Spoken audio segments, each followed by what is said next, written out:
નમસ્તે મિત્રો, આપણી સાથે અત્યારે ચંદુભાઈ છે. તો આપણે ચંદુભાઈને પૂછ્યું કે તેમને શું પ્રોબ્લેમ. તો ચંદુભાઈ, તમે ક્યાંથી આવો છો? ઉનાથી ઉનાથી. તમને શું થતું હતું ચંદુ? મને પગના ગોઠણનો દુખાવો થતો હતો, દાદરા ચડવામાં તકલીફ થતી હતી, ઉઠક બેઠકમાં તકલીફ થતી હતી.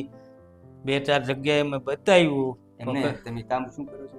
હું ગેરેજ નું કરું છું, એટલે મારે ઉઠક બેઠક નું વધારે કામ હોય. હમ, તો દુખાવો બહુ થતું હતું, તો અમને 2-4 દિવસથી તો હાવ કામ ન થતું.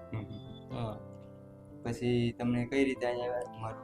પછી મને મારા મિત્રએ એક એડ્રેસ આપ્યું, એ પોતે અહીંયા આવી ગયા હતા ને એને અહીંનું રિઝલ્ટ સારું લાગ્યું, તો મને કે એક ફેરી તું ત્યાં બતાવ્યા. તો હું આવ્યો, તો 1-2 ફેરી આપણે ટ્રીટમેન્ટ કરી, તો અત્યારના ઘણો ફાયદો છે. એટલે આમ હવે બેઠક ઉઠક કરવામાં તકલીફ થાય છે? બહુ અવાજ આવતો નહીં, આ ઈ બંધ થઈ ગયો, હવે બહુ ઓછી થાય. હવે આમ 25% થયું, 75% તો ફાયદો થઈ ગયો. અને હજી આપણે 2-3 વખત આવશું તો 25% પાછું 100% બરાબર ને? કાંઈ વાંધો. તો આ ટ્રીટમેન્ટ લેવાય કે ન લેવાય? 100% લેવાય. 100% વિડીયો જોતા હોય મિત્રો, તમે અહીંયા આવો, એક ફેરી મુલાકાત લ્યો. અહીંનું રિઝલ્ટ બહુ સારું છે. હું પોતે આવ્યો, મારા પોતાનો અનુભવ છે, એટલે હું તમને કહું છું.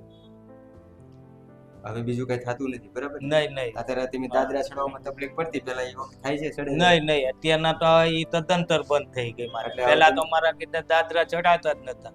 દાદરા ચડવામાં તકલીફ પડતી. હા, એની આટલી નાની ઉંમરમાં આવું હા, પ્રસાર થઈ ગયો. હા. કાંઈ વાંધો નહીં, મટાડી દેજો, બરાબર? Yes. કાંઈ વાંધો નહીં.